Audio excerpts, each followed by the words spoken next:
Topic आहे analytical addition of vectors यानी vector खे असीं मैथमेटिकली कीअं जोड़ कंदा आहियूं ठीक आहे इन एनालिटिकल असां ॿिनि तरीक़नि सां एडिशन कंदा उन जी हिकिड़ो असांखे आहे cosine law of vector addition ऐं ॿियो तरीक़ो आहे by rectangular components by rectangular components अच्छा हाणे असां पहिरियों पढ़ूं था cosine law of vectors addition when two vectors of magnitude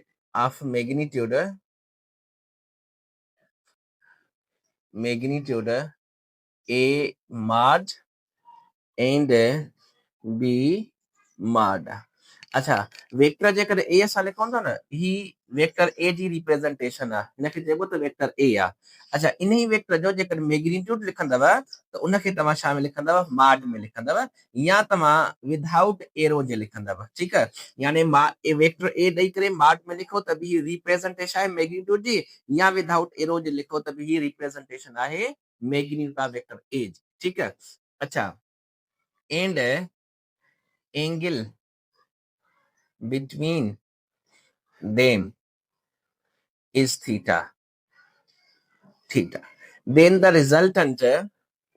then the resultant is अच्छा मां छा लिखियो आहे त जेकर ॿ वेक्टर आहिनि suppose to be A vector आहे उनजो मैग्नीट्यूड ए मॉड आहे ऐं ॿियो आहे बी वेक्टर ऐं उनजो जेको मैग्नीट्यूड आहे उहो आहे बी मॉड ऐं ए ऐं बी वेक्टर जे विच में जेकी एंगल आहे उहा आहे थीटा ठीकु आहे अच्छा त हिन जे एडिशन जे नतीजे में जेको असांखे रिज़ल्टेंट मिले थो उहो आहे आर ऐं इन आर रिज़ल्टेंट जो मैग्नीट्यूड असांखे मालूम करणो आहे यानी ए मॉड ए प्लस में बी मालूम करणो आहे ठीकु आहे पोइ हिन कोसाइन लॉ जे मुताबिक़ पोइ जेको रिज़ल्टेंट जो मैग्नीट्यूड आहे उहो बराबरि हूंदो आहे अंडर रेडिकल ए स्क्वायर प्लस में बी स्क्वायर प्लस में 2ab cos थीटा ठीक है बच्चा अच्छा जेको थीटा है या एंगल बिटवीन टू वेक्टर्स आहे ए छाहे मैग्नीट्यूड ऑफ वेक्टर ए आहे बी छाहे मैग्नीट्यूड ऑफ वेक्टर बी आहे ऐं थीटा छाहे या angle between A and B आहे ठीक है उन खां बाद में असीं मालूम कयूं था direction of resultant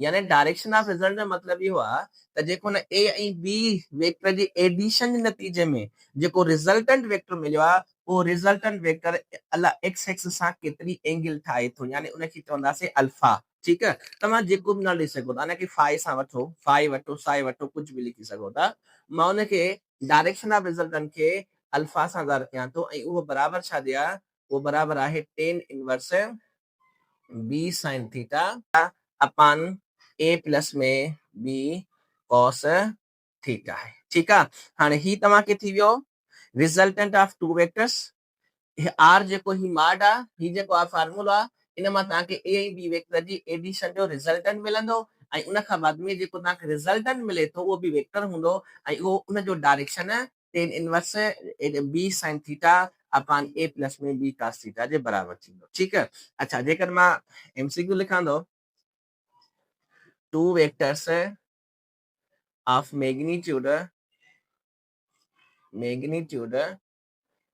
3 centimeter and 4 centimeter are making an angle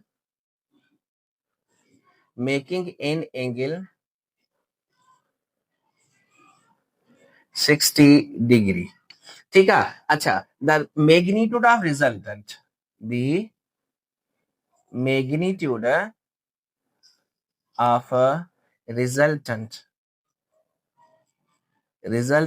is अच्छा हाणे मां ए ऑप्शन ॾियां थो अंडर रेडिकल 37 सेंटीमीटर ऐं बी मां ॾियां थो अंडर रेडिकल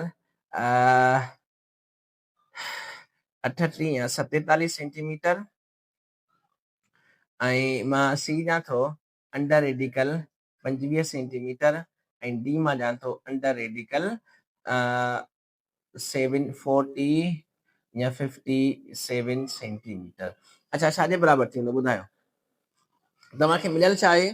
तव्हांखे मिलियल ॿ वेक्टर, हिकिड़ो आहे 3 सेंटीमीटर, ॿियो आहे घणो 4 सेंटीमीटर ऐं उन जे विच में एंगल घणी आहे? उन जे विच में एंगल आहे 60 डिग्री। त हाणे हिनखे हल कयो त जेका असां पढ़ी चुका आहियूं त जेकॾहिं रिज़ल्टेंट जो मैग्नीट्यूड बराबरि थींदो आहे अंडर रेडिकल ए स्क्वायर प्लस में बी स्क्वायर प्लस में 2ab ऐं कॉस थीटा। अच्छा हिन में जेका तव्हां वैल्यू रखंदव, अच्छा ए घणो आहे? ए आहे 3 सेंटीमीटर या 3 स्क्वायर थी वेंदो। अच्छा बी घणो आहे? वो बी आहे 4, त माना बी जगह ते 4 स्क्वायर ॾींदव प्लस में 2 ऐं ए बी आहे, ए घणो आहे 3, बी घणो आहे 4 ऐं cos 60 डिग्री आहे। त ही तव्हां जॾहिं हिनखे तव्हां हल कंदव तव्हांखे जवाब ईंदो अंडर रेडिकल 37 सेंटीमीटर। यानी ऑप्शन कहिड़ो आहे? ऑप्शन ए तव्हांजो राइट ऑप्शन थींदो। ठीकु आहे। त जब तव्हांखे के बि ॿ वेक्टर मिलियल हुजनि, ॿिनि वेक्टर मैग्नीट्यूड ऐं उनजे विच में एंगल मिलियल हुजे त तव्हांखे इहो फार्मूलो इस्तेमाल करणो आहे। ठीकु आहे। अच्छा उन खां बाद में असां वटि आहिनि केसिस, स्पेशल केसिस आहिनि, कुझु केसिस आहिनि जिन खे असीं पढ़ंदासीं।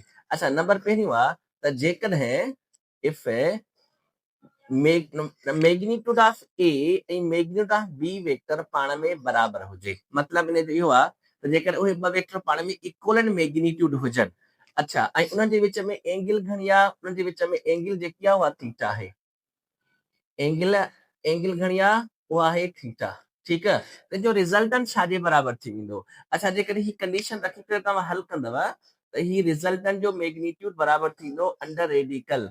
अच्छा ए ऐं बी पाण में बराबरि आहिनि मैग्नीट्यूड जे लिहाज़ खां, यानी वेक्टर ए ऐं वेक्टर बी मैग्नीट्यूड जे लिहाज़ खां पाण में बराबरि आहिनि। इन जे करे तव्हां छा लिखी सघो था? ए स्क्वायर प्लस में बी स्क्वायर, बी स्क्वायर ऐं ए त पाण में बराबरि आहिनि, इन करे बी जी जॻह ते ए ॾेई सघो था, ए स्क्वायर कयो प्लस में 2ab यानी ए ऐं बी, बी बी ए जे बराबरि आहे, त इन करे ए स्क्वायर थी वेंदो, ही तव्हांखे थींदो cos theta.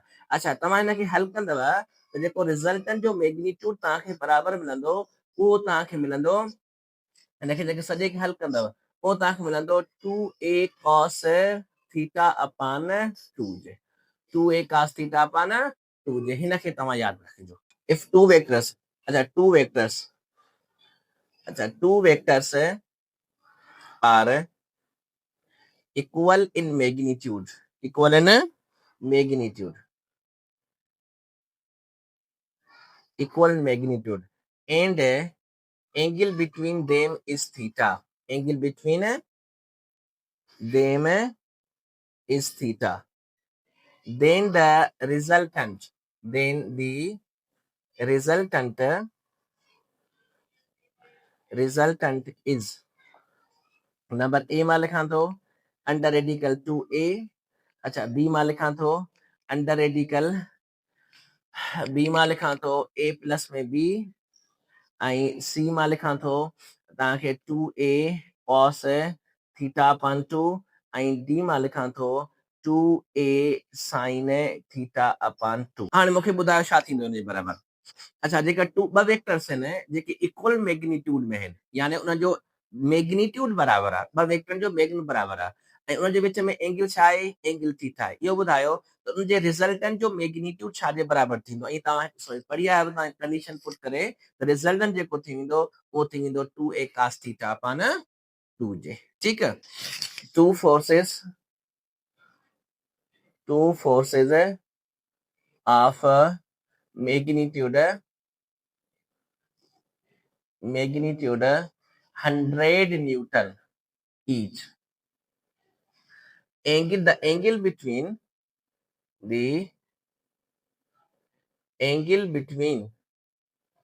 them is 60 degree. The magnitude of resultant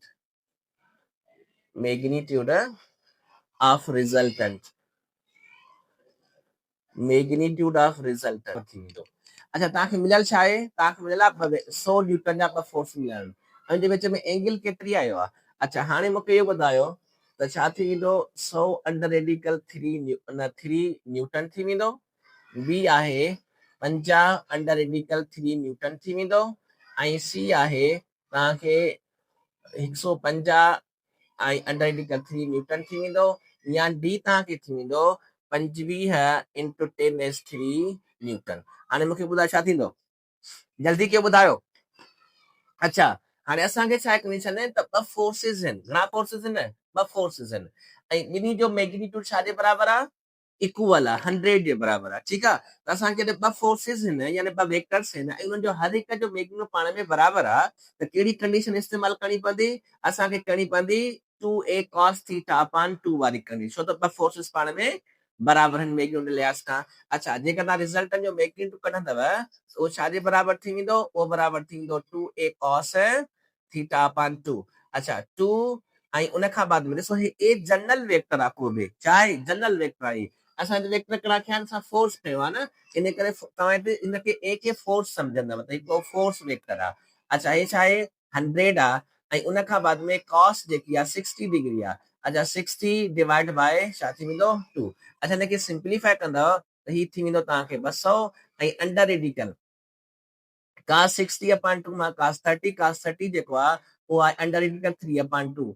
हिनखे सिंप्लीफाई कंदव तव्हांखे ईंदो 100। त ही जेको रिज़ल्टन जो तव्हांखे मैग्नीट्यूड अचे थो यानी उहो छा आहे तव्हांखे उहो फोर्स जो मैग्नीट्यूड आहे ऐं उहो बराबर थींदो 100 अंडर रेडिकल 3 न्यूटन जे। त काथे कहिड़ो आहे 100 अंडर रेडिकल 3 न्यूटन जे।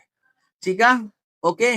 अच्छा उन खां बाद में आहे त इन केस नंबर 1 में या केस नंबर 1 में असीं डायरेक्शन कीअं मालूम कंदासीं, डायरेक्शन ऑफ रिजल्टेंट। अच्छा डायरेक्शन ऑफ रिजल्टेंट मालूम करण लाइ कंडीशन कहिड़ी मिलियल आहे त असांखे ॿ वेक्टर आहिनि जेके इक्वल इन मैग्नीट्यूड आहिनि। छा ॿ वेक्टर आहिनि जेके इक्वल इन मैग्नीट्यूड आहिनि ऐं उन खां बाद में इन जे विच में एंगल घणी आहे, एंगल आहे थीटा। त असां पढ़ी चुका आहियूं त डायरेक्शन ऑफ रिजल्टेंट जेको आहे उहो बराबर आहे tan inverse b sin theta upon a plus में b cos थीटा। ठीकु आहे। अच्छा जेकर तव्हां ही कंडीशन खे अप्लाई कंदव ए ऐं बी पाण में बराबर आहिनि ऐं हिनखे तव्हां सिंप्लीफाई कंदव न तव्हांखे जवाब छा ईंदो, इंटरेस्टिंग जवाब ईंदो। उहो तव्हांखे जवाब ईंदो थीटा अपॉन 2 जे।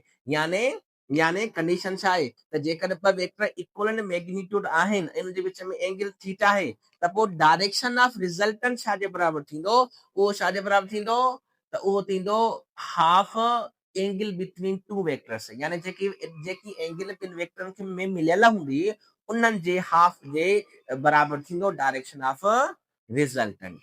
अच्छा हाणे जेकॾहिं एमसीक्यूस कयो तव्हां, अच्छा ही तव्हां ॾिसो हिनखे सम्झो तव्हां।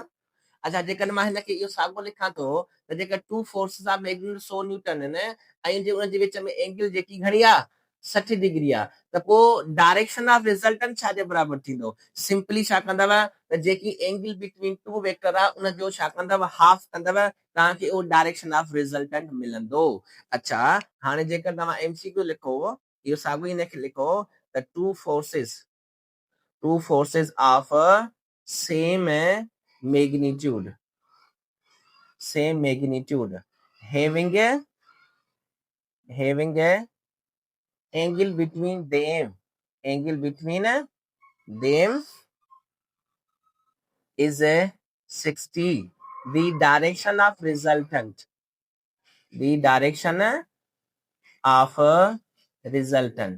अच्छा छाजे बराबर थींदो डायरेक्शन ऑफ रिजल्टेंट, असां डायरेक्शन ऑफ रिजल्टेंट थींदो half of the angle between two vectors जे, half of angle between two vectors जे। त तव्हां ऑप्शन लिखंदव पोइ तव्हांखे थी वेंदो 30 डिग्री। पोइ जेके बि ऑप्शन मिलियल हुजनि ठीकु आहे, सपोज टू बी 30 डिग्री मिलियल आहे, 45 मिलियल आहे, कुझु 60 मिलियल आहे, 120 मिलियल आहे, त तव्हांखे छा थी वेंदो त जेकॾहिं ॿ वेक्टर पाण में इक्वल मैग्नीट्यूड आहिनि त पोइ डायरेक्शन रिजल्टेंट जेको थींदो हाफ थी वेंदो एंगल बिटवीन टू वेक्टर्स जे। माना जेकी एंगल बिटवीन टू वेक्टर्स मिलियल हूंदी उनजे हाफ थी वेंदो। यादि कयव। अच्छा जेकर एंगल बिटवीन टू वेक्टर्स मिलियल आहे 60 डिग्री त डायरेक्शन रिजल्टेंट छा थी वेंदो 30 डिग्री थी वेंदो। अच्छा जेकॾहिं angle between two vector 120 degree मिलला डायरेक्शन ऑफ रिजल्टेंट छा थी वेंदो 60 डिग्री थी वेंदो अच्छा जेकॾहिं एंगल बिटवीन टू वेक्टर्स मिलला तव्हांखे 30 डिग्री त डायरेक्शन ऑफ रिजल्टेंट छा थी वेंदो वो तव्हांखे थी वेंदो 15 डिग्री त अहिड़े तरीक़े सां त उनखे तव्हां हाफ कंदा ईंदव तव्हांखे छा मिली वेंदो जब सां त नंबर 2 आहे जेकॾहिं इफ ए बराबर आहे बी जे ए बराबर छा जा बी जे माना ॿ वेक्टर इक्वल मैग्नीट्यूड न पर उहे आहिनि पैरेलल यानी उन जे विच में एंगल घणी आहे 0 यानी 0 एंगल जो मतलब आहे त उहे वेक्टर पाण में छा आहिनि पैरेलल आहिनि पैरेलल जो मतलब आहे सेम डायरेक्शन में आहिनि अच्छा पैरेलल मतलब छा थींदो सेम डायरेक्शन में आहिनि हाणे मूंखे इहो ॿुधायो त जेकर ॿ वेक्टर पाण में इक्वल मैग्नीट्यूड हुजनि ऐं उहे हुजनि parallel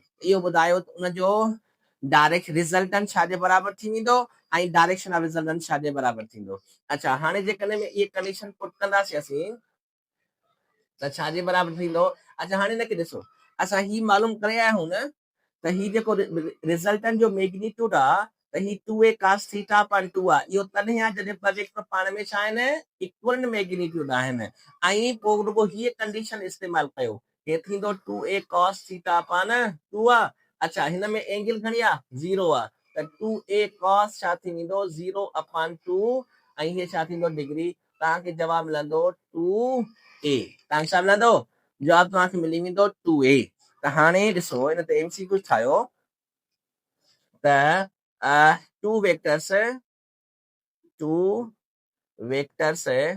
are equal in magnitude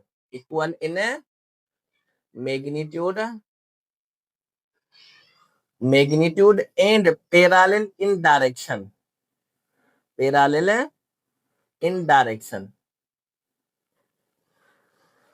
the resultant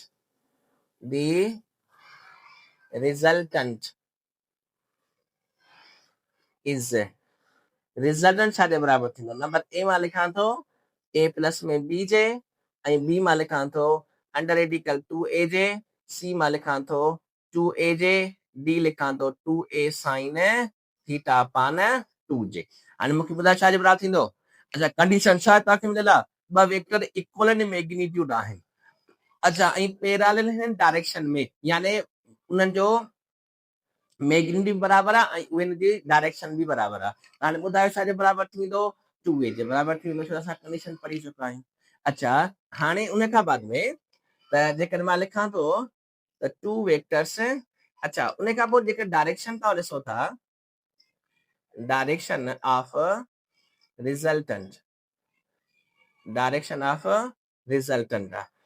अच्छा डायरेक्शन ऑफ रिजल्टेंट में असीं पढ़ी चुका आहियूं त अल्फा बराबर छा जा tan inverse b sin theta upon a plus में b cos थीटा जे बराबर आहे ठीक है डायरेक्शन आहे अच्छा कंडीशन अप्लाई कयो कंडीशन कहिड़ी अप्लाई कंदो त जो मैग्नीट्यूड बराबर आहे ऐं एंगल जेकी आहे उहा 0 आहे जेके सॼियूं कंडीशंस बयान कंदव न कंडीशंस रखंदव तव्हांखे जेको जवाब ईंदो उहो जवाब ईंदो 0 डिग्री घणो ईंदो 0 डिग्री तव्हांखे अची वेंदो या जेको डायरेक्शन ऑफ रिजल्टेंट हूंदो उहो बि पैरेलल हूंदो उन्हनि ॿिन्ही वेक्टरनि जे जेके वेक्टर हूंदा उनजे बि छा हूंदो पैरेलल हूंदो अच्छा इन मिसाल मां कीअं लिखी सघां थो अच्छा इन मिसाल कीअं लिखूं था भई ॿ वेक्टर्स आहिनि हिकिड़ो ए वेक्टर आहे ऐं हे बी वेक्टर आहे अच्छा जेकर तव्हां हिनखे जोड़ कयो था सपोज कयो था ही ए वेक्टर ऐं प्लस में छा थी वेंदो हे प्लस में बी वेक्टर आहे त जेको रिजल्टेंट वेक्टर थी वेंदो उहो बि उन्हनि जे ई पैरेलल हूंदो उन सां ओवरलैप कंदो छा कंदो उनखे ओवरलैप कंदो त हाणे ही जेको रिजल्टेंट हूंदो उहो बराबर हूंदो छाजे 2a जे ऐं जेकी अल्फा हूंदी उहा अल्फा हूंदी 0 डिग्री छा हूंदो अल्फा 0 डिग्री ठीकु आहे अच्छा केस नंबर असांखे आहे 3 अच्छा उन में छा चवे त जेकॾहिं इफ ए ऐं बी पाण में बराबर आहिनि माना ॿ वेक्टर इक्वल मैग्नीट्यूड आहिनि पर आहिनि उहे परपेंडिकुलर थीटा जेकी आहे उहा छा आहे 90 डिग्री आहे अच्छा जेकॾहिं हिनखे तव्हां ग्राफिकली लिखंदव त ईअं लिखंदव सपोज कयो था ए वेक्टर आहे ऐं ही छा आहे तव्हांखे ही आहे बी वेक्टर अच्छा हिन विच में एंगल घणी थी वई हिन विच में एंगल जेकी आहे उहा 90 डिग्री आहे त हाणे रिजल्टेंट जो मैग्नीट्यूड छा जे बराबर थींदो हे रिजल्टेंट जो छा आहे रिजल्टेंट जो मैग्नीट्यूड रिजल्टेंट जो मैग्नीट्यूड छाजे बराबर थी वेंदो ऐं कंडीशन कहिड़ी आहे त ए ऐं बी वेक्टर पाण में इक्वल इन मैग्नीट्यूड आहिनि। अच्छा हाणे ॾिसो असां ही कंडीशन पढ़ी चुका आहियूं त जेकॾहिं ॿ वेक्टर पाण में इक्वल मैग्नीट्यूड आहिनि उनजो जेको रिजल्टेंट जो मैग्नीट्यूड आहे उहो थींदो आहे 2a cos theta upon 2j। अच्छा हाणे जेकॾहिं हिन में 90 डिग्री रखंदव त छा थींदो हे 2a cos 90 degree divide by छा थींदो 2 त तव्हांखे जवाब छा अची वेंदो जवाब ईंदो 2 cos 2a cos 45। अच्छा cos 45 छाजे बराबर हूंदो आहे 45 बराबर हूंदा 1 अपन अंडर रेडिकल 2 त यानी रिजल्टेंट जो जेको मैग्नीट्यूड आहे उहो बराबर थी वेंदो 2 अपन अंडर रेडिकल 2a या असां हिनखे अंडर रेडिकल 2a में लिखंदा आहियूं। ठीकु आहे।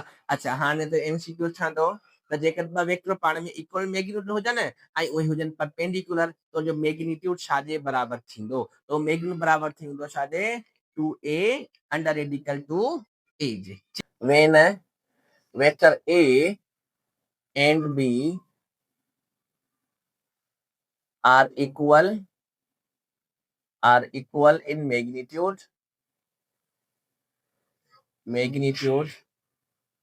and perpendicular in direction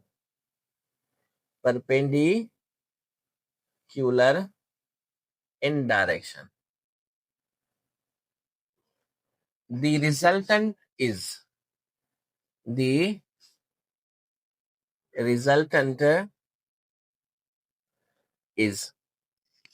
resultant छाजे बराबर थींदो। अच्छा नंबर ए मां लिखां थो अंडर रेडिकल 2a बी मां लिखां थो a प्लस में b ऐं सी मां लिखां थो 2a cos theta upon 2j ऐं डी मां लिखां थो 2a sin theta upon 2j। हाणे मूंखे ॿुधायो छाजे बराबर थींदो। अच्छा असां पढ़ी आयासीं त जेकर ॿ वेक्टर पाण में छा आहे न इक्वल मैग्नीट्यूड आहिनि ऐं आहिनि उहे परपेंडिकुलर यानी उनजे विच में एंगल छा आहे 90 डिग्री आहे।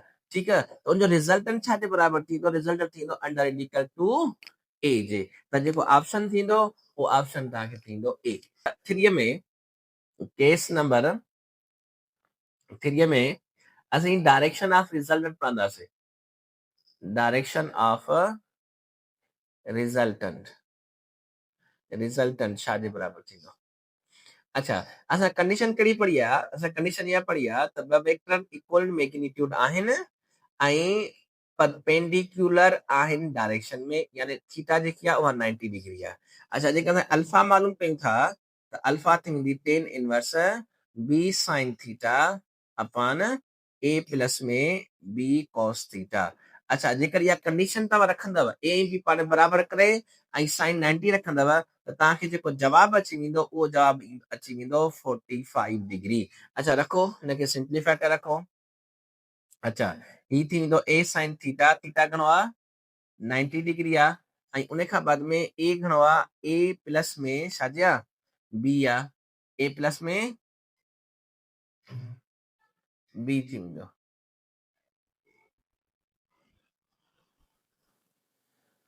अच्छा उनखे ॾिसो ॾे हाणे ॾिसो कंडीशन सां वटि कहिड़ी आहे असां वटि ही एंगल आहे असां कंडीशन जी पढ़ी चुका आहियूं त जेकर ॿ वेक्टर पाण में इक्वल मैग्नीट्यूड आहिनि त जेको थीटा थी वेंदी आहे उहा थीटा थी वेंदी आहे न अल्फा थी वेंदी आहे थीटा अपान 2j।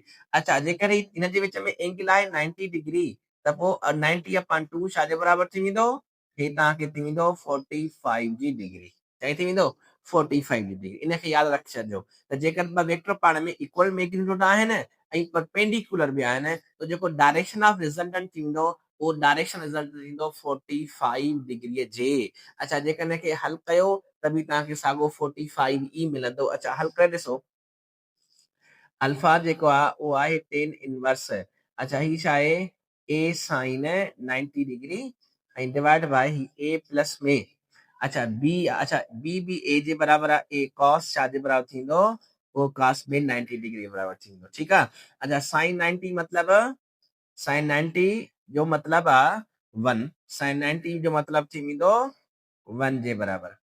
अच्छा साइन 90 बराबर आहे 1 जे त a जेको थी वेंदो ज़रबिया 1 थी वेंदो। अच्छा cos 90 0 जे बराबर हूंदी आहे, cos 90 बराबर हूंदी आहे 0 जे। त ही छा थी वियो 0 मल्टीप्लाई बाय a, उहो बि 0 थी वियो। तव्हांखे बचो छा वरी बि तव्हांखे a बचो, a वियो a में, त छा तव्हांखे थी वियो tan इनवर्स 1 थी वियो। त tan इनवर्स 1 जेको आहे उहो बराबर हूंदो आहे 45 डिग्री जे, जेके हिकिड़े ॻाल्हि करे आयासीं। ठीकु आहे। त हाणे हिन मां सम्झी वञो त जेकर ॿ वेक्टर पाण में इक्वल मैग्नीट्यूड आहिनि ऐं उहे परपेंडिकुलर बि आहिनि त डायरेक्शन ऑफ रिजल्टेंट थींदो हमेशह 45 डिग्री। इहो तव्हां उन खां बाद में आहे केस नंबर आहे 4। अच्छा उन में छा आहे त if a does not equal to b, यानी ॿ वेक्टर आहिनि जो मैग्नीट्यूड पाण में बराबर न आहे, डिफरेंट इन मैग्नीट्यूड्स आहे। ठीकु आहे। ऐं पर उन्हनि जे विच में जेकी एंगल आहे उहा आहे एंगल 0, यानी ॿ पैरेलल वेक्टर्स आहिनि। त ॿिनि पैरेलल वेक्टर जो एडिशन जो रिजल्टेंट छाजे बराबर थी वेंदो। अच्छा जेकर कंडीशन तव्हां अप्लाई कंदो त जेको रिजल्टेंट आहे टू वेक्टर्स जो उहो बराबर आहे a स्क्वायर प्लस में b स्क्वायर प्लस में 2ab cos थीटा जे। अच्छा तव्हांखे मिलियल कहिड़ी कंडीशन आहे त ॿ वेक्टर्स आहिनि जेके पैरेलल आहिनि, यानी उनजे विच में एंगल घणी आहे 0 डिग्री आहे। त तव्हां 2a cos थीटा जी जॻह थीटा जे जॻह छा रखंदव 0 रखंदव। अच्छा ऐं कास जेकी आहे कास जेको 0 डिग्री उहा बराबर हूंदो आहे 1 जे। त तव्हांखे रिजल्टेंट छाजे बराबर मिलंदो, रिजल्टेंट जो मैग्नीट्यूड बराबर मिलंदो a प्लस में b जे, माना सम ऑफ देयर मैग्नीट्यूड से बराबर। छाजे बराबर मिलंदो, sum of their magnitudes, sum of their magnitudes.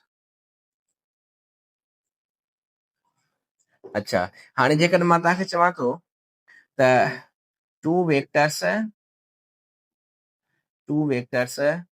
Of magnitude 5 centimetre and 10 centimeter are parallel.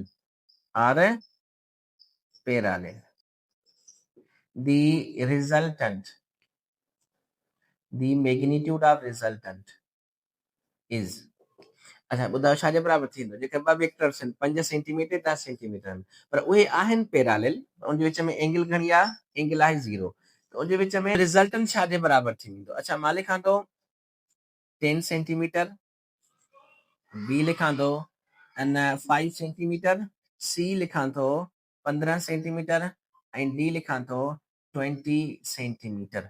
हाणे मूंखे ॿुधायो त छाजे बराबर थी वेंदो।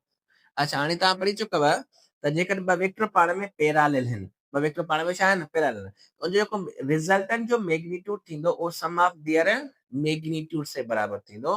हाणे 5 ऐं 10 घणा थी वेंदा 15, त छा थी वेंदो तव्हांखे सी ऑप्शन जेको आहे उहो तव्हांखे राइट ऑप्शन थी वेंदो। ठीकु आहे। अच्छा उन खां पोइ आहे इन ई केस में डायरेक्शन ऑफ रिजल्टेंट आहे। अच्छा डायरेक्शन ऑफ रिजल्टेंट में तव्हां अल्फा पढ़ी चुकव, उहो आहे tan inverse b sin theta upon a plus में b cos थीटा। ठीकु आहे। अच्छा जेकर ही कंडीशन रखंदव tan इनवर्स, अच्छा b ऐं sin छा आहे, sin आहे 0 डिग्री। ठीकु आहे। ऐं a प्लस में b cos छा थी वेंदो, cos थी वेंदो 0 डिग्री। ऐं sin 0 जेको आहे उहो छाजे बराबर थींदो आहे 0 थी वेंदो आहे।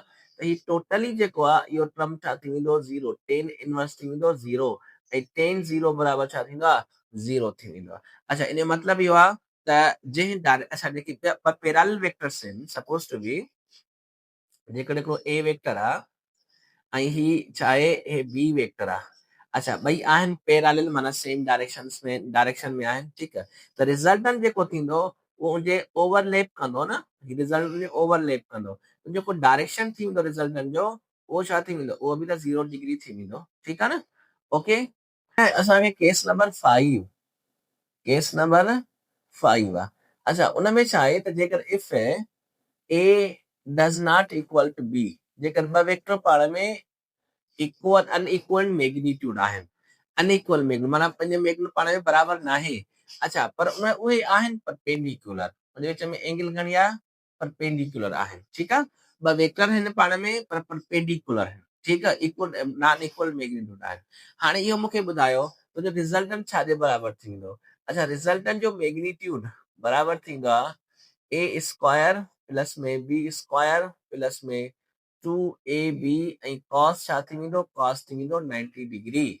अच्छा जेकॾहिं हिनखे हल कंदव त cos 90 पढ़ी चुका आहियो त उहो बराबर हूंदा 0 जे, त ही सॼो टर्म छा थी वेंदो 0 थी वेंदो। त बचंदो छा, वरी तव्हांखे अंडर रेडिकल ए स्क्वायर प्लस में बी स्क्वायर थींदो। ठीकु आहे, ए स्क्वायर प्लस में छा थी वेंदो बी स्क्वायर थी वेंदो। अच्छा जेकर मां लिखां थो the two vectors of magnitude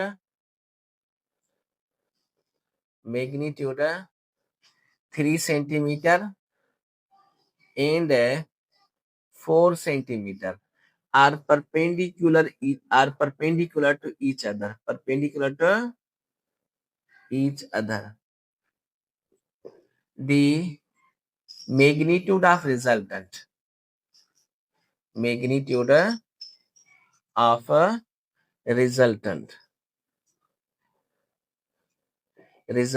is number A मां लिखां थो 7 सेंटीमीटर, बी लिखां थो 5 सेंटीमीटर ऐं सी लिखां थो 9 सेंटीमीटर ऐं डी मां लिखां थो 6 सेंटीमीटर।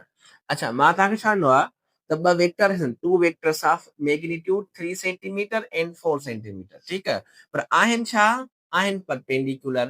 त असां पढ़ी चुका आहियूं त जेकर ॿ वेक्टर पाण में परपेंडिकुलर आहिनि तुंहिंजो रिज़ल्टेंट जो मैग्नीट्यूड छाजे बराबर थींदो ए स्क्वायर प्लस में बी स्क्वायर जे।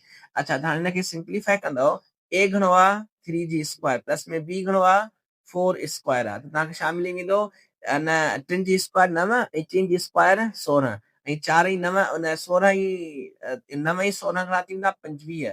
25 जो अंडर रेडिकल जेको निकिरंदो उहो निकिरंदो 5 सेंटीमीटर, यानी घणो जवाब अची वेंदो तव्हांखे अची वेंदो 5 सेंटीमीटर। ठीकु आहे।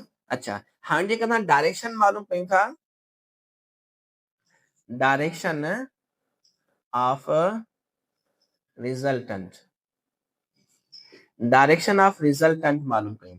अच्छा डायरेक्शन रिजल्टेंट छाजे बराबर आहे, अल्फा बराबर आहे tan inverse b sin theta upon a plus में b cos थीटा आहे। अच्छा जेकर ही वैल्यू तव्हां पुट कंदव, तव्हां वैल्यू पुट कयो तव्हांखे छाजे बराबर मिलंदो, जेको tan इनवर्स आहे उहो तव्हांखे ॾिसो ॾे। अच्छा साइन 90 डिग्री आहे त साइन 90 जेको त साइन 90 बराबर थींदो आहे 1 जे, साइन 90 मतिलबु 1 जे, तव्हांखे बचंदो छा बी बचंदो। अच्छा cos 90 थींदो आहे 0 जे, त बी cos थीटा ख़तम थींदो, मथे बचो बी ऐं हेठि छा बचो ए बचो, त जेको डायरेक्शन तव्हांखे थी वेंदो उहो थींदो बी अपान ए जे। डायरेक्शन जेको आहे उहो थी वेंदो बी अपान ए जे। Two vectors of magnitude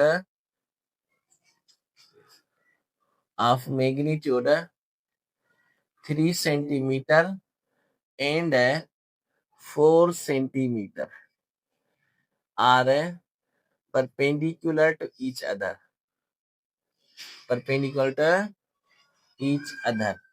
The direction of resultant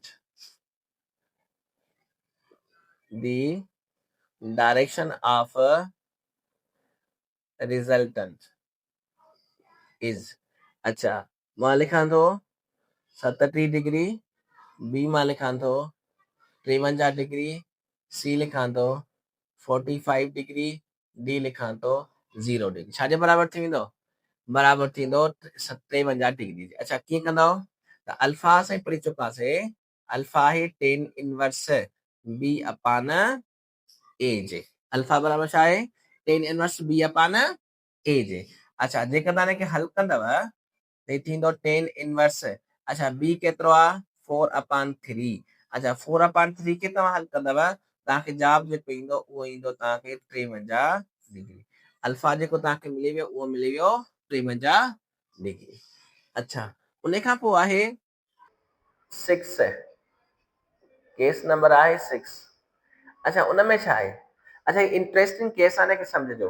अच्छा जे इफ ए ऐं बी पाण में बराबर आहिनि मैग्नीट्यूड में ऐं उन जे विच में एंगल जेकी आहे उहा एंगल आहे 180 डिग्री 120 डिग्री। अच्छा उन जे विच में एंगल घणी आहे 120 डिग्री। ॿ वेक्टर इक्वल मैग्नीट्यूड आहिनि ऐं उन जे विच में एंगल जेकी आहे 120 डिग्री जे बराबर आहे त रिज़ल्टेंट छा जे बराबर थी वेंदो। अच्छा रिज़ल्टेंट जो मैग्नीट्यूड छा जे बराबर थी वेंदो।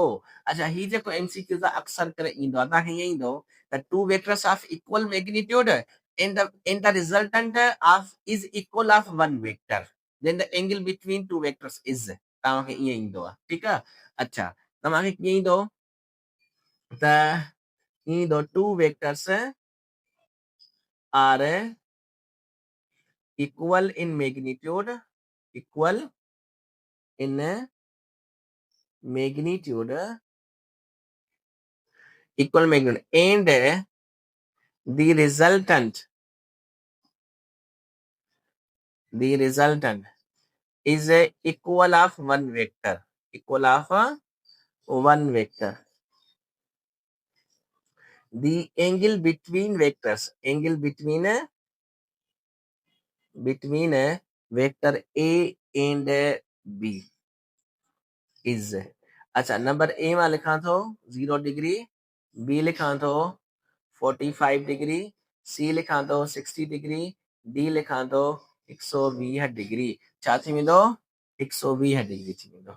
अच्छा हाणे हिन मां जनरली तव्हां सम्झी छॾियो लेकिन जनरली सम्झो त जेकॾहिं ॿ वेक्टर इक्वल हुजनि ॿ कहिड़ो बि मैग्नीट्यूड उन्हनि जो हुजे चाहे 5-5 सेंटीमीटर हुजे 10-10 सेंटीमीटर हुजे या 15-15 सेंटीमीटर या कहिड़ो बि मैग्नीट्यूड उन्हनि जो हुजे पर हुजनि उहे इक्वल त पोइ उन्हनि जो जेके एंगल बिटवीन टू वेक्टर्स थी वेंदो आहे उहा थी वेंदो आहे 120 डिग्री जे ठीकु आहे।